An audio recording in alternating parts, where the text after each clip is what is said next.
Hello, everyone. So today we are going to be talking about mechanism of evolution. So in the last video, guys, we talked about the evidence of evolution, which was actually trying to convince us that yes, evolution did occur. So that was the last topic. So today, instead, we're going to be talking about the mechanism, which means that we're going to be talking about since evolution did happen, how did it happen? So what are the methods or the mechanism by which the evolution occurs? Okay.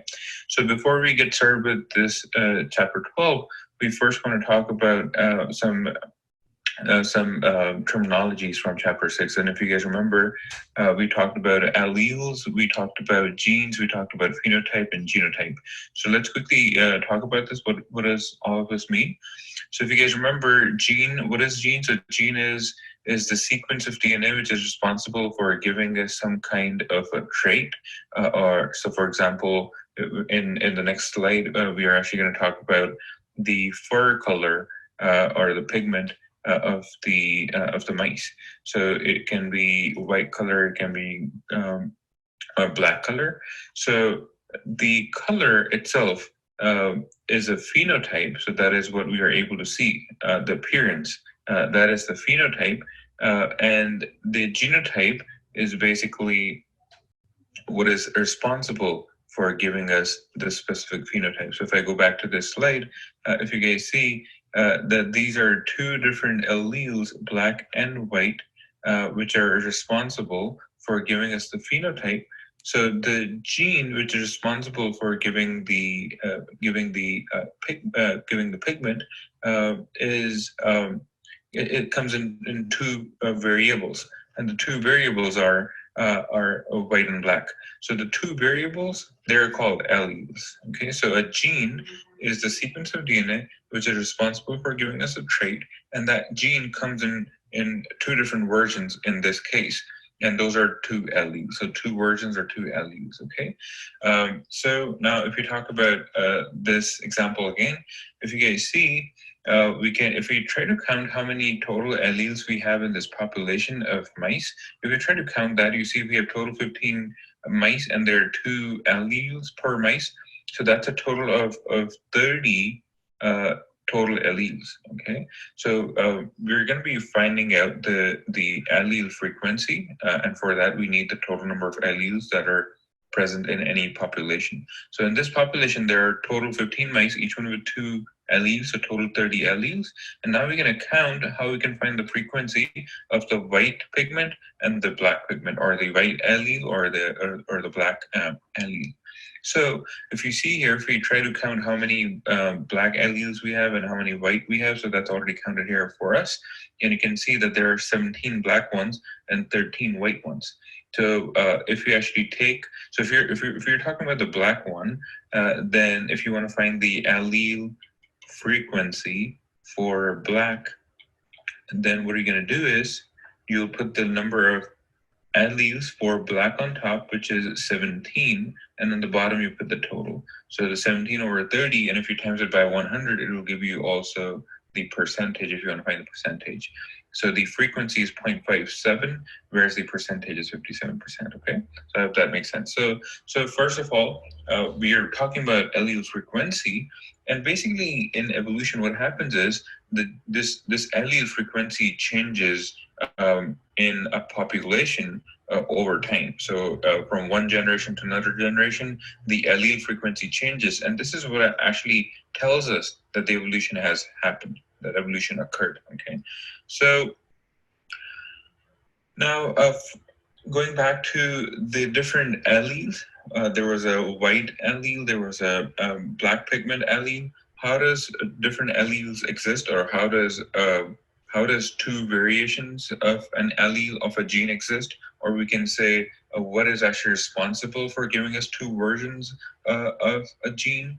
It was actually mutation which gives us new alleles. Okay, so we have to remember that we're going to talk about mechanism later, but we need to understand that mutation is what is actually responsible for giving us a change in the sequence, which is giving us new alleles in a given species. Okay, so Now we're going to see what are the different methods by which these new alleles that have been formed can be selected over the other allele. Okay, so that's what is actually the evolutionary mechanism. So here we have divided our evolutionary mechanism into 4 different categories.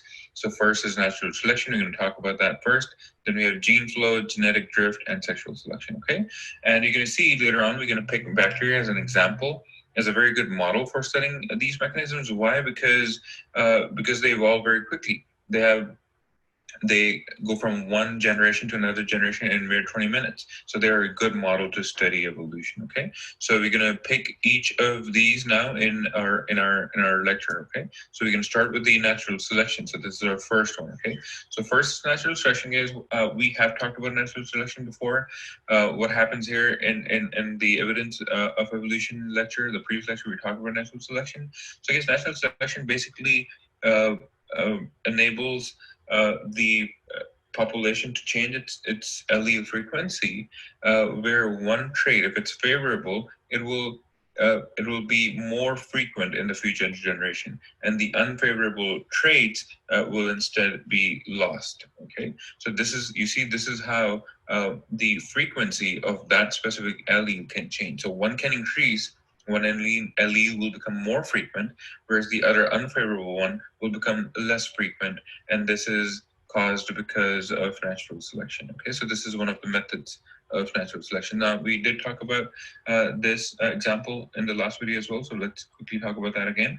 So you can see that there are 2 different moths that are possible, one which is whitish in color and the other one which is black in color. And if you remember the example where if the tree is black, which was caused due to pollution as well. So the black moth had more chances of reproducing, and that's why the gene which is responsible for giving the black color to this moth will increase its frequency in future population. So this is how the natural selection is favoring one gene over, or one allele of a gene over the other allele of the gene. Okay, now we have more examples for that, and this is where again we're going to talk about a very important example which actually talks about the Staphylococcus aureus, which is also known as just staph. So this is a bacterium, guys, which is found on human skin. It's not lethal, but it is but there are possible hospital infections that are actually pretty common because of staph. Okay, now penicillin was usually so penicillin is actually produced by mold, which is a fungus, which is so mold, which is a fungi, can kill bacteria by producing penicillin. So penicillin is the weapon produced by mold to kill bacteria. So if we see in this plate here, this is where the mold is. And you can see very close to the mold where it's secreting all the penicillin. The Staphylococcus aureus, the red one, is not able to grow here. But on the farther side, you can see Staphylococcus aureus can grow pretty well, but not close to the fungi. So this is like a mechanism that fungi has against the bacterium. Okay. Now, if we see that, how it affects in these days to us, to humans, and how we have actually produced antibiotics, just like fungi produces penicillin, we have started making antibiotics which are against bacterium, so that we humans can protect ourselves from the infectious disease caused by antibiotics. Okay, so now let's see how natural selection works here for the bacterium itself. Now we can actually see how natural selection is going to go in favor of bacterium and not in favor of humans. So let's see what is actually going on here. Take this sieve as the mechanism which is blocking, which is actually acting as an antibiotic. So what you see here is the population before you put them in presence of antibiotic. So this is a population of staph bacterium, where you can see we are showing the red ones and we're showing the yellow ones. So these are 2 different versions, or 2 different you can think of 2 different versions of bacterium. One which the yellow bacterium, it can be killed by methicillin, whereas the red bacterium, it is genetically resistant to methicillin antibiotic, okay? Now, if you give antibiotic to all these bacteriums, you can tell the yellow bacteriums, which is not resistant, will be killed by methicillin. That's what this sieve is showing us, and that only the bacterium which is resistant to antibiotic methicillin will be able to survive and go into later generations. Now, what is important for us to see here is, do you see that the allele frequency has changed? The allele frequency earlier, you can see that we had some red ones, very few red ones, and lots of yellow ones. But later on, after you put this antibiotic, you see only the red ones were able to survive, and you see how drastically the allele frequency has changed. So you see how evolution just happened here. So evolution happened, and when evolution is happening here, we can say that natural selection is actually working against human, but in favor of bacterium, because now bacteria can survive. But you can see only one kind of bacterium is surviving. That may or may not be of any favor to the bacterium, but you can see that the one kind of bacteria was able to survive, okay? And the allele frequency did change, okay? Now, you also need to understand, how do we actually tell if the antibiotic is working or not working? What you see here is these two agar plates. So agar plates is where the bacteria can survive. But in the very center, you guys see we have added vancomycin. Now, vancomycin is another kind of antibiotic. So earlier, I think I forgot to mention this name, MRSA. So what is MRSA, guys? You see all this bacterium, the red one, which survived methicillin. We start calling them methicillin-resistant Staphylococcus aureus, again abbreviated as MRSA, MRSA, and it survives and reproduces. Now we can see how we tell here the MRSA.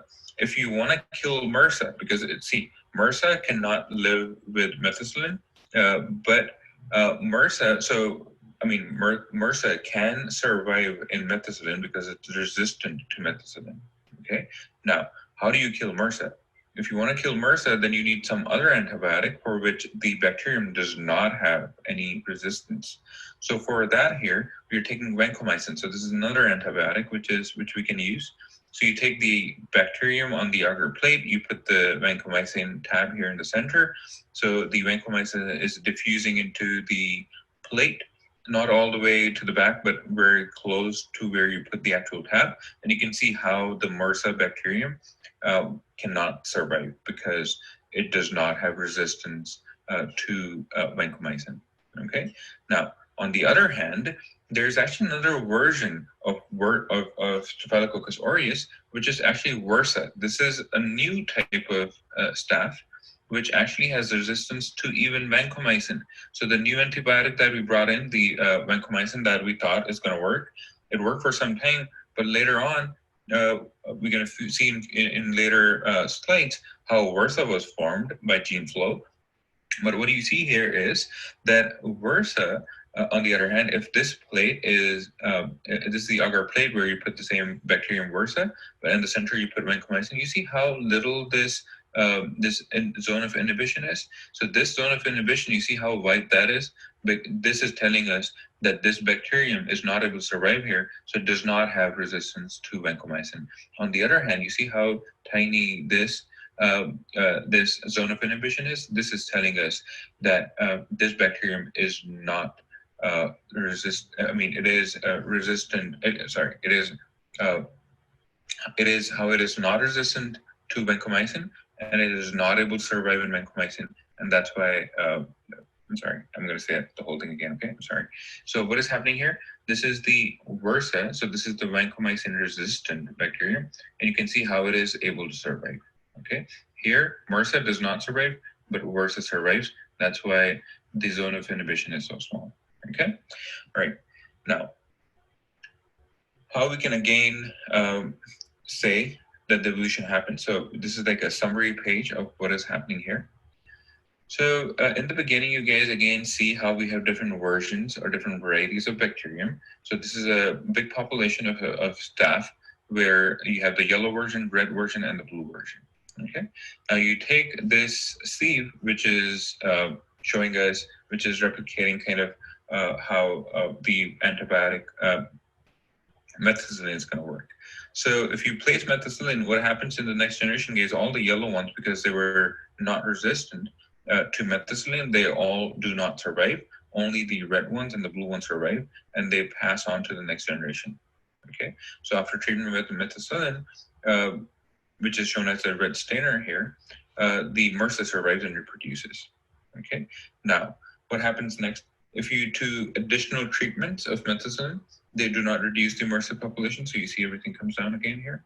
Now, next round, you see what happens. We are using vancomycin. So after treatment with vancomycin, which is being shown here as a purple strainer instead, you see how only the blue ones survive, because somehow blue ones had the vancomycin resistant gene. So MRSA was able to survive, and all the red ones, which were MRSA, MRSA, did not survive, but all VRSA, VRSA, survived. Okay. Now again, you can see how you had so much of variation in a population, and that has now changed to only the blue ones, only the VRSA. But what is this telling us again, guys? That the gene or the allele frequency has dramatically changed. Okay. Earlier we had all different. We had multiple kind of alleles, and that's why we had different types of species. Different types of bacterium versions. But here we have only one kind survived, and so we have only that allele in the higher frequency. Okay. Now, again, this comes with lots of concerns, guys. That's why it's recommended never to abuse antibiotics, because if we keep running out of antibiotics, so if we keep developing more and more strains of bacterium which have resistance to the antibiotics that we know, and then one day we're going to run out of antibiotics which are able to kill bacterium, because now the bacterium that you have has resistance to all the antibiotics that we know, and if now there's an infection, we cannot treat that infection. So this is actually one of the challenges which the current medical professionals do face. Okay. All right. Now, talking more about the natural selection, guys, there are different patterns of natural selection. So when natural selection happens, different type of selection can take place. There are different patterns. One's called directional, one's called stabilizing, one's called disruptive. We're going to talk about that here in the next slide. So you see here, this is directional, this is stabilizing, and this is disruptive. Let's take the example for these. If you read the examples, it's actually going to make perfect sense. Imagine two kind of lizards, one with the short tail, one with a very long tail. Okay. Now, let's see how selection can work in favor of one or the other. Now, what is happening here in directional, guys? What happens is one of the direction is going to be picked. Either the short one is going to survive, or the long one is going to survive.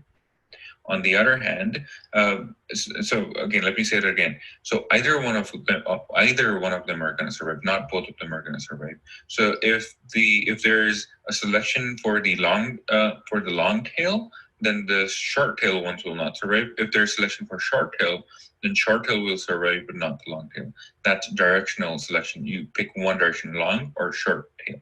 Now, the stabilizing, on the other hand, works where the intermediate is better, where the long ones don't survive, the short ones don't survive, but the medium one survives. And that's actually shown here in this example, where if you have a cat with a small tail, what's wrong with? What is wrong with that? It messes up the cat's balance. The tails are there to make the balance for these four-legged animals to walk and run. So if you have a very short tail, that does not help you in balancing. If you have a very long tail, then it's dragging on the ground, and that probably could not work in favor of this animal. So a medium tail is going to work the best. So that's one kind of selection, and this is called stabilizing, where the medium size has a benefit over the other and is selected more. Now, the third and the final one, this is the disruptive selection, in which the medium one does not work. So it's either the short one and the long ones, they will survive. This is actually the least common one. So again, either the short ones, the short tail, survive here because it helps to keep the predators from catching you on the ground, and the long ones also survive because that gives them balance over on the trees. A good balance on the trees. So, but the medium one does not have any of those two benefits. It does not have the positive end where the predators would not catch him, because if it's medium size, the predators will be able to catch it.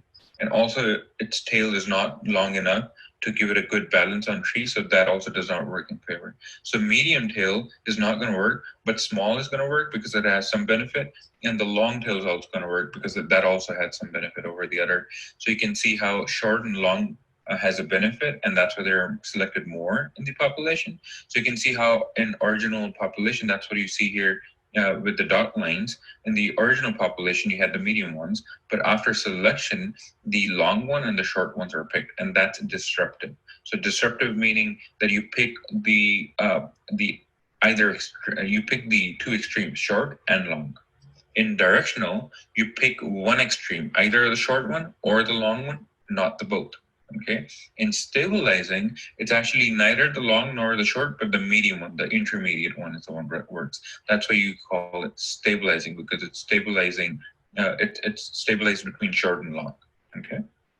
All right. Now, let's see some more example case. The previous example of the moth that we have seen, you see how the moth with the allele for the black pigment will be selected if the background tree is covered with smog because of air pollution. You see that's directional, because the white one will not be able to survive, so it has picked one direction. So like here you had long and short, long one survived and short one did not. In the same method here, the black one survived, the white one did not. Okay. Now on the other hand, the other possibility is also there. If you had clean air and the tree bark was not dark, like in this case it's dark, so black one is in favor. Here, if the tree is not dark, then the black one is not in favor. Actually, the white one is in favor, and that's why it's actually even hard to look at it. So you see how this is also directional, that either the white one is going to be good or the black one is going to be good, depending on the background. Okay, so this is directional. You pick either one, either the light or the dark. Now, the stabilizing one, let's take an example of that case.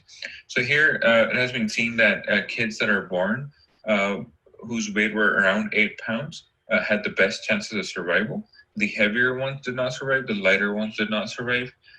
So you see how the ones which had this average weight of 8 pounds, were close to this weight, to this medium weight, they were able to survive more. But later on, now this has changed because it has this kind of stabilizing selection in newborns has been reduced because of the intensive care that we have these days, because of the medical developments that we have. So this was your example for the stabilizing selection.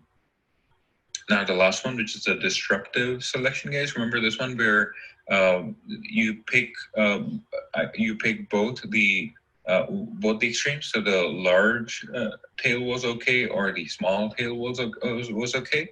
Now in this example, we are seeing that the small beak bird is okay because it's able to pick on the soft seeds, and the large beak birds are also okay for the hard seeds. So in a dry season, both the small beak birds and the large beak birds are able to survive, but the intermediate ones are not able to survive. So here, you guys, look at this graph. The width of the lower beak is shown in millimeters. So you have the 12 millimeter side and you have the 16 millimeter side, and you see how the 14 millimeter side, there's no birds in this medium range. So the birds which have small beak are okay, and the one with the larger beak are also okay. Okay, so this was your disruptive, as both the peaks, both the sides, both the extremes are favorable, but not the mediums. Okay.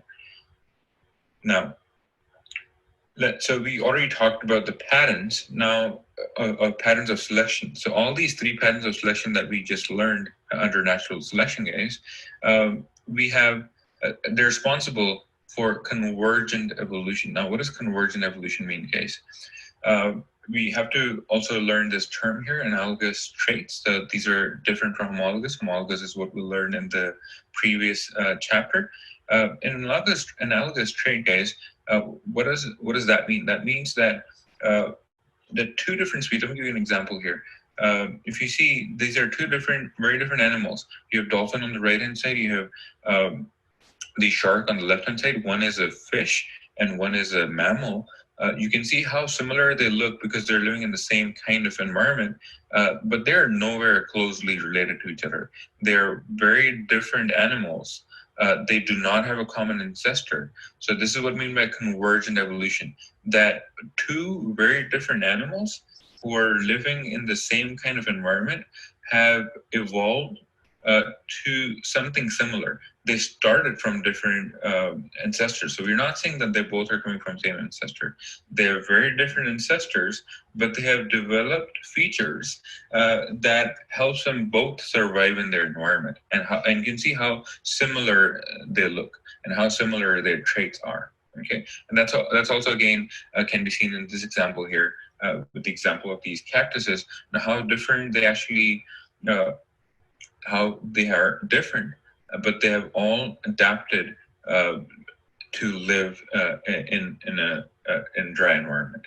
Okay, and they are nowhere closely related to each other because their genetic information is very different. Okay, now this brings us now, guys, to the second mechanism. Now, the first mechanism was all natural selection, so that was a big chunk of this chapter. Now we're going to talk about gene flow. Now, what is gene flow, guys? Gene flow, as the word suggests, there's exchange of alleles that are taking place between populations. Okay, now this actually comes under two different categories. So, guys, gene flow has horizontal gene transfer is one of the examples of gene flow, or one of the mechanisms under gene flow, and another mechanism is the migration. Okay, so let's talk about one at a time. So, guys, remember that example of the MRSA and WRSA?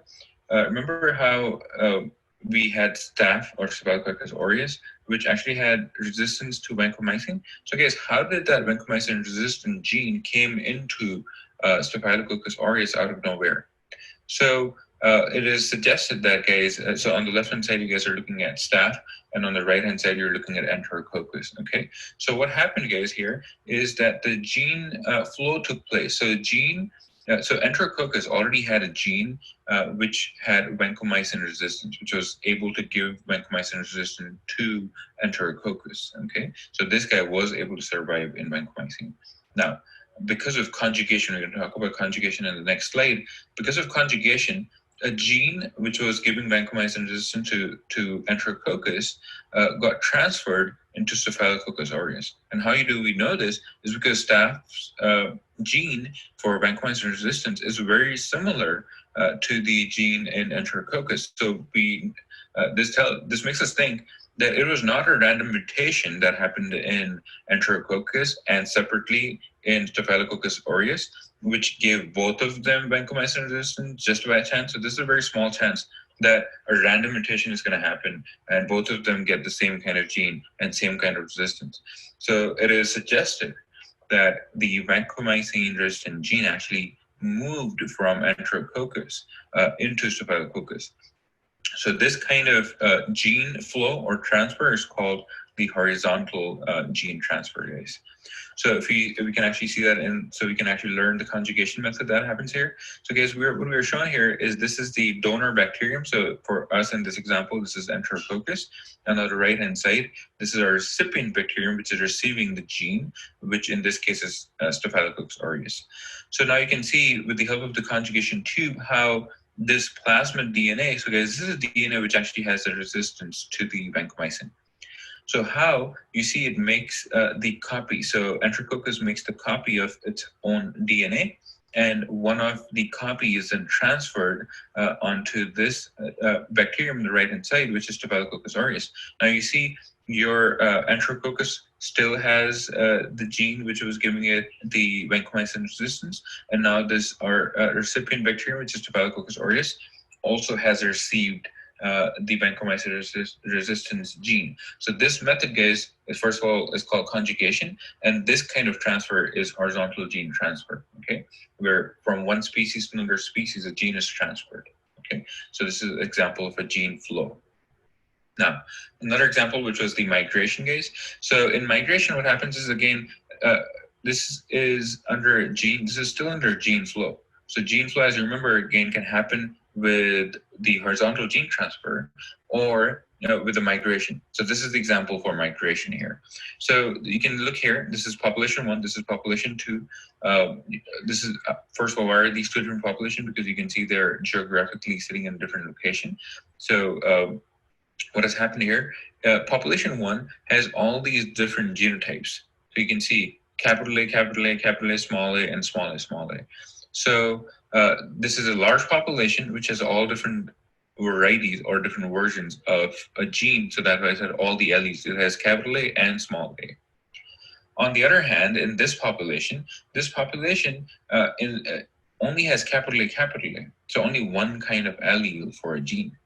Now, if one of the bird from here, small a, migrates or flows from one population to the other population, you're going to see that in this population now, this small a is going to be included. And now in the future generations of this population, you're going to have birds with capital A, small a, or small a, or capital A, capital A. So you can see how now this population has received new alleles, okay, because of the migration. So this is called gene flow as well, okay?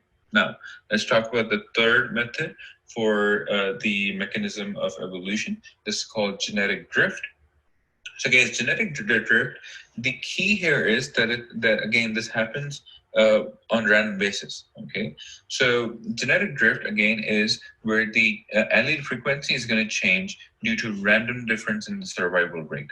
Not because one was better than the other, not that one allele was making an organism better than the other, but just because of random reasons. The survival rate is going to be different and the allele frequency will change, okay? Now for this, we have, again, two different methods. One is genetic bottleneck effect, and then the other one is the founder effect, okay? So let's first talk about the bottleneck effect, what happens here. So this is an example case where you have the crayfish, and you can see this is the population to begin with, and this is the final population later on. So in the starting, you can see when there was no calamity or there were no extreme conditions, how all different types of crayfishes were able to survive. So with time, in generations after generations, you could see how the allele frequency was very stable. You can see you have 3 blue crayfishes, you have 3 orange ones, and then you have the 3 green ones. So we have a good variety and in good proportion of different alleles. Okay. Now, imagine there is some kind of because of some reason, which is actually shown here. So because of some reason, because of some kind of catastrophe, a random catastrophe that happened, which killed almost most of the population, and only few survived. And when we say only few survived, we are not saying that they were better than the ones that were killed. And just imagine that there's a fire in the forest. Now, if there's one kind of, imagine there's a kind of a tiger which is in a forest, and there's a fire, then there's no trait which is going to be there in a tiger which is going to help one tiger survive and not the other. If there's fire, all of them are going to die. The only randomly imagine that there's a fire in one part of the forest and not the other. You can see how randomly just one of the few tigers maybe will survive because it was at the right place where there was no fire because of no reason, but there was no fire, and randomly that tiger was able to survive. So same thing is happening here. Again, the extreme catastrophe is being shown here. You see here, this is the big bottleneck. On the other hand, this is a small bottleneck. So the extreme catastrophe is being shown here by a smaller bottle, so which is limiting the number of alleles which will be transferred from one population to the other. That's what this is called bottleneck effect. So you have a big bottle, wider neck, and then this is a smaller bottleneck. Okay, so what happens here? You see how all three survived, all three different alleles, all the different three varieties of crayfish survived, but more blue ones survived.